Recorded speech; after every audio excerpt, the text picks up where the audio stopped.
அனைவருக்கும் கணித வணக்கம். இப்போ பார்க்க போகிறது 7ஆம் வகுப்புக்குரிய கணக்கு 3ஆம் பருவம் பயிற்சி 5இல் 4வது கணக்கை பார்க்க போகிறோம். சமூக அறிவியல் தேர்வில் 20 மதிப்பெண்களுக்கு மாணவர்கள் பெற்ற மதிப்பெண்களின் சராசரியையும் இடைநிலையையும் பின்வரும் மதிப்பெண்களுக்கு காண்க அப்படின்னு சொல்லி கொடுத்துருக்காங்க. சராசரி கண்டுபிடிக்க சொல்லியிருக்காங்க, இடைநிலை அளவு கண்டுபிடிக்க சொல்லியிருக்காங்க. கொடுக்கப்பட்ட எண்களை நான் வரிசைப்படுத்தி எழுத போகிறோம். அதுக்கு முன்னாடி சராசரிங்கிற ஒரு கொஸ்டினுக்கு நம்ம ஆன்சர் எழுதிடலாம். சராசரி அப்படின்னாவே நம்ம என்ன செய்வோம்? எல்லா நம்பரையும் கூட்டி எத்தனை எண்ணிக்கை இருக்கோ அத்தனை எண்ணிக்கையால் வகுக்க வேண்டும்.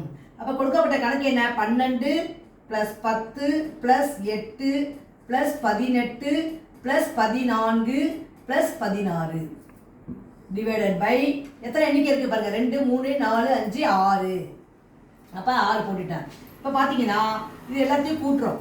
12 10 22 8 30 48 30 78 78 டிவைடட் பை 6. 78 6ஆல் வகுத்தோம்னா 1 6 6 மீதி 1 18ல் 3 6 18. அப்போ therefore சராசரி இஸ் ஈக்குவல் டு என்ன ஆன்சர் கண்டுபிடிச்சிருக்கோம்? 13. அடுத்து கேட்கப்பட்ட கேள்வி என்ன? இடைநிலை அளவு. இடைநிலை அளவுனாவே நம்ம என்ன செய்யணும்? முதல்ல ஏறு வரிசையில் ஃபஸ்ட்டு எழுதிக்கணும்.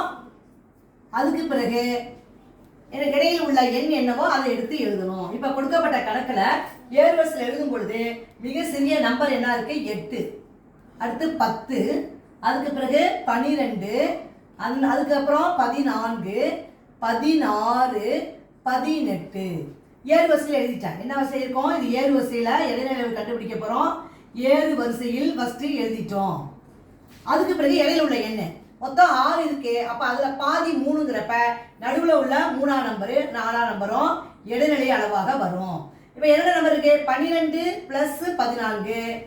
ஏன் வந்து 2ஐயும் கூட்டி 2ஆல் வகுக்கிறோம்? சராசரி கண்டுபிடிக்கணும். 2 எண்கள் வரும் பொழுது 2ஐயும் கூட்டி 2ஆல் வகுத்தால் வரக்கூடிய விடை இந்த கணக்கை பொறுத்த வரைக்கும் இடைநிலை அளவு.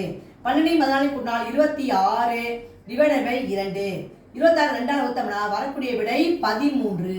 அப்போ therefore இடைநிலை அளவுமே என்ன ஆன்சர் கிடைச்சிருக்கு அப்படின்னு பார்த்தோம்னா 13.